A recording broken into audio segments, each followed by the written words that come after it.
this is Karen with newclevelandradio.net, and it is time for Avoid the Maze, our journey through life. And you know what? As long as we're breathing, we are on that journey, and it's up to us to decide how we want to go forward, or do we want to get stuck? And there have been times I've been stuck behind the wall, and I look at the maze and I think, I'm never going to get out of here. But you know what? Your skills do click in, and you got to listen. Do I climb over? Do I go backward? Do I go right? Do I go left? My guest today is Holly Porter. And Holly, I'm really interested in learning, like, when you were a little girl, is this who you thought you were going to be? Because I'm not who I thought I was going to be. I don't know who I thought I was going to be. That's an interesting question because honestly, this is maybe sounds weird, but I never thought I'd live to be very old.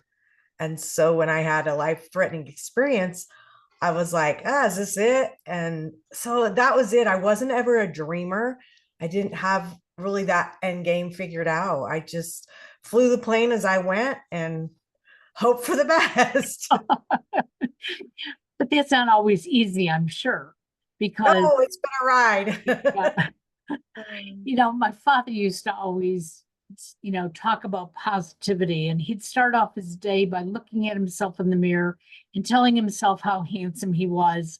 And that set off a good tone for the rest of the family. It was like, okay, yesterday may not have been a good day. But you know what? I'm starting fresh, and I'm going to do my best to be my best. And my father had a lot of chronic illnesses. And, as a young kid, I didn't know what they were, and I didn't really care. All I cared about was that he was there, and he started off his day in a way that made me resonate. Okay, it's going to be a good day. So you mentioned a life-threatening illness. I mean, like, what's that all about? Well, most people have a COVID story. Mine was a little bit different than most. I spent 70 days in the hospital. I was intubated 2 times. I had a trach. I had sepsis and some other life-threatening infections while I was in there. And that was a game changer because I was always really healthy and didn't have autoimmune issues and didn't have all these things. And now I deal with long COVID. In fact, while I was in my coma, I got told to start a nonprofit for long COVID. And it really shifted so many things in my life for the better and for the worse, right? There's a balance in there. We got to figure it out. And we all have our challenges. And this is mine right now. And I have two friends specifically that are dealing with long COVID. Oh, One, she was always very upbeat and everything was going great. And she got COVID very early on, but she's gotten it repeatedly. And oh, when she gets it, it obviously just takes her down for the count. And so you many need to come people, be a guest on my podcast then. absolutely. That's what it's In fact, for. I will share her information with you because she's now coming out of it again, and she's using all these positive affirmations. But as she said, it's difficult. It is so difficult when you thought that, hey, I could breathe easily 6 years ago. I'm not that old now. Yeah, I'm 6 years older, but why is it such an effort? And why are people sort of dwindling away from me because I'm not that same active person? The other Yeah. person I know, when she got it, she's a vocalist, and she's been a lead vocalist in a band for many, many years. Her voice has totally changed. Now she can still vocalize, but she said not the way she was, and not to the point that she can be a lead vocalist. She can be backup singer now. And that really has taken a toll on her Yeah. because that was part of her identity. Yeah, I'm a singer too. It took my voice as well. It's a lot deeper and it does not sound good when I sing. So that's my biggest loss, honestly. So here you are, in in a coma and trach and everything else going on around you, did you have any thoughts that you can recollect that said, hey, I'm not going to just lay here for the rest of my life? Well, I remember thinking, is this it? I'm in most of the time, well, about 30 out of the 70 days, I was in an induced coma, sometimes a paralyzed coma where they don't want you moving at all because they want your body to heal. And I had lots of experiences. I mean, I laid there thinking and praying, honestly, to die many days because I never was afraid of death. But what I was going through, I was like, the other side's way better. So let's just figure this out. And I had some out of body experiences. I had a spiritual experience. I had a near death experience. And I feel blessed that I had those because I feel like that's how I'm going to be able to help and serve people in the future, now and in the future. And I knew there was a defining moment for sure when I knew I was going to live because my prayer was, if this sucks, first of all, and if I'm not going to get better, then take me now because this is beyond my endurance level, right? Yeah. And that was, my mom visited me, who had passed away about a year and a half before that, and told me that I mean, whatever your beliefs are, I mean, I don't think I was crazy or on drugs. I know this happened. And she just said, it's not your time to go right now. You need to fight. And when she said the word fight, I had all of my grandparents and my brother and sister-in-law that passed away, favorite aunt, granddaughter that had passed away, all came to me and started chanting the word fight. And as every time the word fight would come up, there'd be a whole nother group of people join them. So my husband, my kids, my friends, and then there was all these people that I didn't recognize. And I know now that those were people, I was on so many prayer lists because I was really bad. Like they didn't know one day to the next. Sometimes there'd be a week and no change. And I just think there were all the people on the prayer lists and people asking, to support me, and they were there. And it was that moment when I knew, okay, I got this. Then that's all I needed to know, was that I was going to live. If I'm going to live, I got fight in me. But if this is going to drag on and then I'm going to die, just take me now. That was kind of but I'm sassy. So So before you got COVID, you said you were in good health. Did you ever think about, what if I ever get sick? Or if I ever have something terminal, how do I want that to play out? Or were you just going through life like most of us do? Because who wants to think about those things? yeah. Well, I wasn't afraid of it. And so then, not being afraid of it, there were so many miracles though that happened in that journey. There was I didn't have medical insurance, for instance, my whole life. I was healthy. Like it just wasn't a top of mind. We were entrepreneurs. We had to out of pocket it. We were lucky. We raised 8 kids and we never had any major medical things. So 2 months before I got sick, I got medical insurance and my bill was $1 million. Like for instance, right after about 3 months, 2 to 3 months after I got out of the hospital, we moved into another home, and I was able to get a hyperbaric because I have a lung disease. That was my first diagnosis. They just kind of rolled in. It was like, what? I have what? I need a lung transplant. What? And very devastating. But um, just miracles of how those things happened and how I was able to get these things. I mean, we ended up having an insurance policy. I didn't have medical insurance, but I did buy a cancer policy. I'm a natural redhead. Thought if anything, I'm going to end up with skin cancer. I'd already had basal cell. I've had melanoma 2 times. I had it one time before I got sick, and then I've had it twice since. So it's interesting how COVID just catches everything dormant or not dormant on fire. If you have any tendencies like rheumatoid arthritis, if you have any tendencies for anything like that, it's just wild how it works. It has no mercy. No two people are the same. There's over 200 symptoms attached to it. So that's pretty much everything in my book. And Right. Exactly. So many of us get gaslit because nobody understands it, and doctors don't want to pretend like they don't know. But do you know what? They don't know. Well, that's why they're called practicing medical people. Exactly. Okay. And it's interesting. The week before shutdown, I went in and I had a knee repair. And I mean, I was lucky that I could have it Yes, you before were. COVID.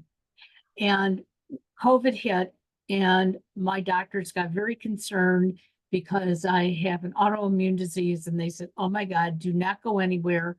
And if your family goes out, they've got to wash up and whatever. And so my son, who was still living at home at the time, his office shut down. He was working from home. He didn't, I don't think he walked outside to even get a breath of so-called fresh air. My husband was the one who was going in and out. My husband is type 2 diabetic. So he shouldn't have been, but he did. And he was absolutely fine. He wore gloves, the mask, the whole bit. But 2 years was right around 2021, 2022. I just noticed that my breathing was terrible. I felt out of breath. I would be doing a podcast and I'd be heaving. And I finally went to the doctor, and the doctor said, well, have you ever had COVID? I said, well, not that I know of. Okay. And he said, well, we're going to run some tests. They ran tests and nothing even showed. And they said, you know what, Karen, we're going to describe this as heart failure. It was like, oh my God, like, why would you do that to me? And he goes, because I want you to get the right treatment. And if I don't label it as heart failure, you won't be able to get the right treatment. Oh, wow. And I went along with it. About a month later, I actually got COVID, but still didn't know it because I was feeling okay. But I Yeah, was going in for a minor procedure. So I had to have a COVID test. And when the right. COVID test came back positive, they said, don't go anywhere, get back in your house. If you're outside, you have COVID. And I said, but I don't feel anything. Yeah. And they said, believe me, you have COVID. Wow. And a couple weeks later, the breathing got worse. I Oh, couldn't walk up my steps without being out of breath. And that's not like me. You give me a chore to do, I do 20. yeah. So what happens next? They finally get to run this test. They put me on Jardians, which is actually a diabetic drug, but they have found it helps with heart failure. Hmm. None of my tests really say heart failure other than the label, but the Right. Jardians has helped. And I got COVID again. And again, the breathing got worse Yeah. until the COVID disappeared. So I understand long COVID. It's horrible. Yeah. How do you help your, followers? And because so many people don't believe it's even a thing. Oh, that is so true. And go tell a long person with long COVID that they might Yeah. smack. It's frustrating. And I don't know where that idea even came from, because believe whatever you want, there's people suffering, and they're suffering since they got COVID, right? I have nothing else to track it back to. Of course, I was severe. So like I'm a case that through our nonprofit, it's more about teaching people awareness. It's not about how sick were you. I have a guy that I interviewed on my podcast that he was asymptomatic and never had stuff going on, but he has long COVID. But he tested positive like you. He didn't have Yeah. those symptoms, but he has long COVID now. And his wife spent 4 months in the hospital. She was even longer than me. She even had a baby when she first went in there. So like the stories are all over the place, but you got that extreme, a 4 month stay in the hospital on an echo and intubation, and then the husband, no symptoms, but they both have long COVID. So there's no rhyme or reason. People need to just realize people aren't crazy. You need to keep searching till you find a doctor that'll listen to you. and do the right things. I'm not so sure I agree with your doctor labeling you with heart disease, because that goes on your record. And if you don't have heart disease, that's frustrating, because that could hurt later, I guess. But I don't know. It's Well, it was the only way for the insurance to pay for the medication, and the medication has been exceptional. good. Okay. So at that point, it's like, because in fact, I saw him again in March, and I said, can we like change my diagnosis? And he goes, you can barely afford the medication now. If I change it, the insurance company is not going to give you the benefits you're getting. So, Yeah. like, and Catch that's 22. and that's part of what's going on in the medical system. And I've also heard from people that there are some doctors who don't want to diagnose their patients with long COVID because it's more paperwork for them when it comes to treatments or medications or anything else. And Yeah. we're living in a world where our medical system is broken, and it's Yeah. hurting those of us who really need the system. It sure is. And we really need to have a voice and speak up and be advocates for ourselves, first of all. And I think taking people with you to your appointments, or making sure they're recorded so you have documentation of everything, because no one's going to care about your health more than you. And Absolutely. that's a biggie. It's Yeah. just not.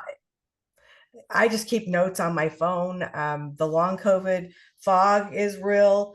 There's so many things that, like, I feel like I'm wired backwards in a lot of ways, especially with like directional things. And I already had a little issues with numbers, like a little bit of dyslexia. That didn't really affect me. I was good at math, but they was there, and it's caught that on fire. I mean, I have literally drove by my house a couple times, and I'm on a busy street on the corner. So, and I drove right by my house coming home. It just, like, your brain just doesn't compute like what it's supposed to, like it used to. And then other things that doesn't affect me at all. I feel like, oh, I can do that. And everyone's just so different. It's just, Absolutely. So, how did you get diagnosed with long COVID? How did you know that that's what it is rather than some other horrible disease that's creeping yeah. up on you? Well, it's interesting that I always thought it was, I never went to doctors. They didn't have one record on me at the hospital when I went in there, not one. And in the 30 days I was in that particular hospital, maybe I was in there 5 weeks, I was in two. They had 422 records. When they printed them out for me, it was like 4 inches high, I think. They said they've never printed out, they've never seen records that many of tests and everything else. So I was the extreme, and the percentages of people having long COVID with going through what I did. First of all, most of them, I mean, I've been humbled. I walked into a pulmonary test one time and asked her why there wasn't more of us doing pulmonary rehab. And I knew there was only two of us. And I don't live in that small of a town. And I knew the other guy, we were friends before, which was ironic. And so I knew there was only me and him doing it. And she turned around and looked me right in the eyes, and she said, I said, why isn't there more? And she said, because they don't live to need it. And it was super humbling because I feel grateful I was able to leave there. I've had another guy told me he was delivering medical supplies, which included body bags. And he met me just, this last year sometime. And he said, his wife introduced me, and she said, this is my friend that was in the hospital with COVID for so long. And he said, I didn't know you, but I remember dropping off those body bags. We dropped off so many body bags. And he said, I remember praying that you wouldn't be one of them coming out in it, and I mean, just so many things like that happened. And I know I circled around your questions. No, it's a good answer. Although, what It, was your question? yeah. Well, did you suspect you had long COVID, or did you go to Oh, the yeah. doctor with symptoms and the doctor was Well, I needed so crazy? much care because I was on oxygen for a few months after I got out. And then the diagnosis just started coming in, like for my pulmonologist. he literally, the bedside manner, I switched. I don't have him anymore, but he wasn't like, how you doing? It was like, turns around and looks at me and says, well, we ought to probably talk about getting you on a lung transplant list. That's how he like, I'm like, what are you talking about? I had COVID. And he said, yeah, well, we have a diagnosis and you have pulmonary fibrosis and blah, blah, blah. And I was like, I didn't even know what that was. And so I Googled it. Don't do that. Google's a horrible place to get medical advice because you're Right. dying no matter what. Yeah. And so I was like, okay. And then my next pulmonary or my next CT scan, my lungs were better, and not better, but better. And they usually get the same or worse. And so there's hope. They don't know. That just started it. So like I had 9 doctors. I think I've had about 12 at least now, and in 2.5 years. And it's so strange. I had a specialist for everything because I had so many body things going on that they kept referring me like, oh, okay, we'll go to this person. They're going to help you with that. It was crazy because I thought people that were just doctor people were just shoppers and drug addicts. And, Yeah. I mean, that was a judgment on my part, of course. And here I have this whole list of doctors. So because of all of my symptoms, I had the SARS, I had everything in my paperwork. In fact, that's why they labeled me with long COVID. But in fact, when I got out of the second hospital, when I looked at my records, what they admitted me for, I walked out with one more thing on my list than when I went in for. I mean, I don't know if hospitals are the safest place for people. I'm thinking not. And it is what it is. I mean, probably all the drugs they had me on caused a lot of my issues, the neuropathy, just not doing certain things. I just think I lost all 5 senses. I couldn't taste and smell from COVID. I couldn't touch anything because they tie your hands to the bed when they put you on a ventilator so you won't pull it out, which I had no desire to do, Yeah. of course. I liked my breath. It was Yeah. saving my life. And I couldn't see. I'm past legally blind normally. And so contacts and glasses weren't on. I couldn't see who anyone was unless they were like 8 inches in front of my face. And all you could see was their eyes because everybody was so covered up in the ICU. And then the ventilator, for some reason, took 90% of my hearing away. So it just sounded like the Charlie Brown teacher. Yeah. Oh, oh, Yeah. oh, oh. So I was just like, I'm good with you putting me in a coma. Wake me up when this is over because it was miserable. Well, and I can, totally understand that. I happen to wear hearing aids. When I ever go in for surgery, Oh, yeah. I say I'm going into the surgery with the hearing aids in my ears. You can take them out, but as soon as surgery is over, please put them back in because it's bad enough to wake up in a fog, but in a fog where you can't hear anything and Yeah. where people aren't talking loud enough that you can understand them. So I can't imagine what that was like for you, being tied down, not being able to speak, not being able to really see properly, sounds that are so muffled. Yeah, I think I would want to be put out for as long as you could put me out for so that when I Yeah. wake up, I can hear, see, and move around. Well, and then I had never had anxiety, depression. I mean, everybody has bad days, but really severe, the depression, the anxiety, the PTSD, all that comes when you're in that kind of a state. And I remember the nurses asking my sisters, you sure she didn't have anxiety before and she wasn't on medicine for it? And because she's really bad. And let's take your oxygen away and let's see how you react. I Well, couldn't breathe. and let's keep you tied down on a bed. Yeah, Okay? yeah, I mean, they took away so many of your senses on their yeah, own, and COVID took them away as well. So the yes, combination, I yeah. know my mother passed away before COVID, thank God, because I don't know how she would have handled it. But she had a stroke and she was very verbal, still, very, excited about life. She went blind, but did not know she was blind. Her senses told her she could see. And she was 96 years old. And the doctor said to us, Do not tell her she's blind. You're going to walk her through all this. And at the hospital, it was easier to get her out of bed, even help guide her down the hall and things. But once she got Sure. home, she basically was bedridden. And in Oh, the first week that she was home, she made the comment, you know, Karen, it's okay. We can go to the grocery store. And it'd be oh. like, I can't get you out of bed. Yeah, And you're not going to know how to really walk and maneuver. And just her having to stay in bed, it it decreased her life experience. oh, yes. Yeah. And we knew we couldn't do anything about that because at 96, she really hadn't gone through dementia, but Yeah. the stroke was starting to hit her. And Mhm. so it was like, if we tell her, she's not going to believe us. We're going to create an angry person.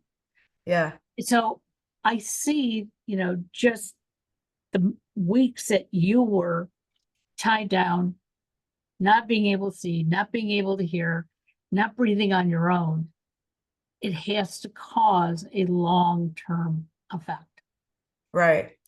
And I did everything I could. I mean, at that point, my insurance was 100% for the whole rest of the year because I had met my deductible so fast. And so I got all the help I could. I had TMS, which is transcranial magnetic stimulation. I don't know. I almost feel like I had it too early, but they do one side of your brain is depression, one side's anxiety. But I was going through some major, major stress, family crises at the time, trying to get better. And I think that hindered a little bit. So I don't know. I don't know what's worked, what hasn't, honestly, because I do so many different things. I take so many different supplements. I mean, I know certain things that work, yes.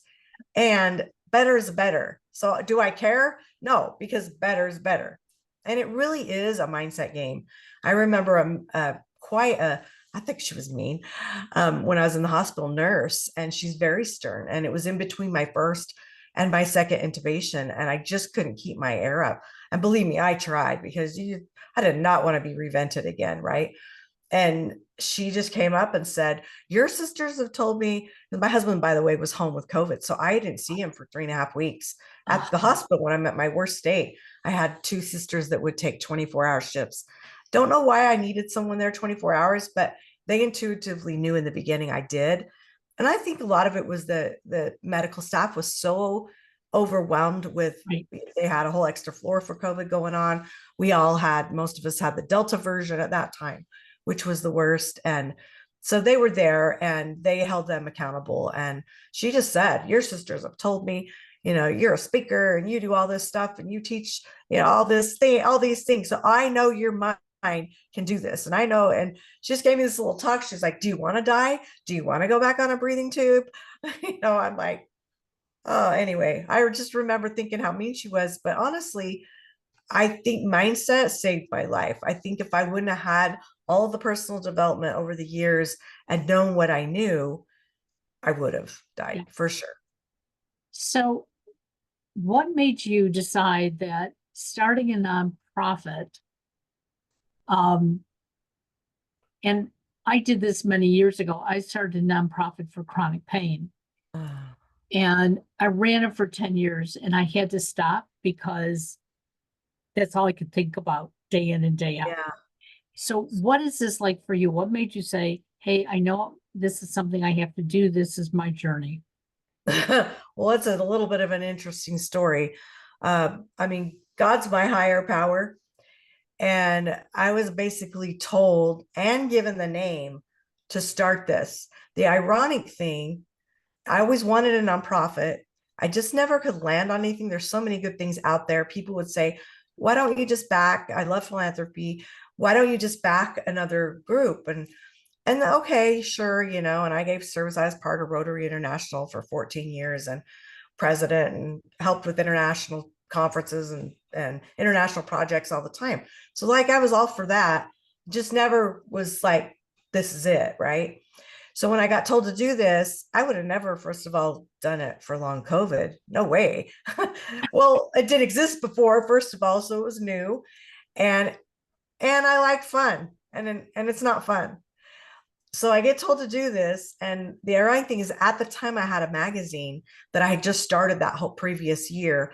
In fact, when I went in the hospital, it was sitting at the printers. So 30 days later, out of my coma, I'm asking, where's my magazine?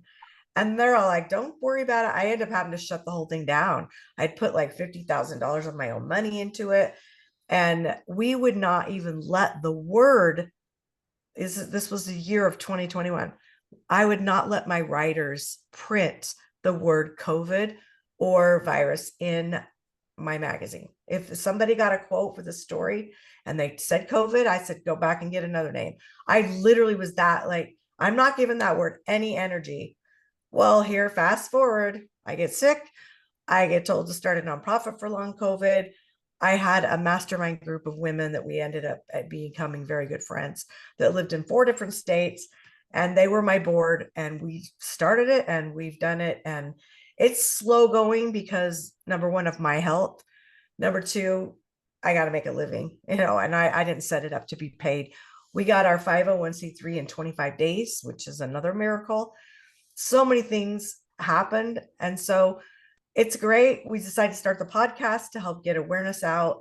And like I said, it's like you said, it's all you can think about. It's a little draining, and we need support, and we need others that will step up and take the reins a little bit. And my board's great, but they're busy too. Everyone's busy. And we had thought about expanding it into injured, backs injured, but there's 65 million people with long COVID. The next statistics I read was 85. And my doctor just told me a few weeks ago, he said, I read it was over 100 now. And I don't doubt that, 100 million, because people are realizing all these things that have happened to them have happened and started happening because they got COVID. And so I think the dots are just getting connected. And that's why we have so many more. They've just had health issues since. So that's what I believe. We're never going to run out of people. So we're focused just on long COVID. My guests on my podcast are the stories of long COVID, medical caretakers of long COVID, that are science. That's pretty much it. So it's like a little group of people that's really a big group of people, but always looking. Well, and I think it's important because we still don't know what the long-term effects are. Okay. Oh, and there are still a lot of people out there that are not diagnosed with long COVID. Okay. So like I said, when I saw my cardiologist, he said, in reality, that's what we should label you rather than heart failure. sure. But you wouldn't be able to get this one medication. We know this medication's working. So, and I said to him, I don't care what you call it. Okay. I want to be healthy.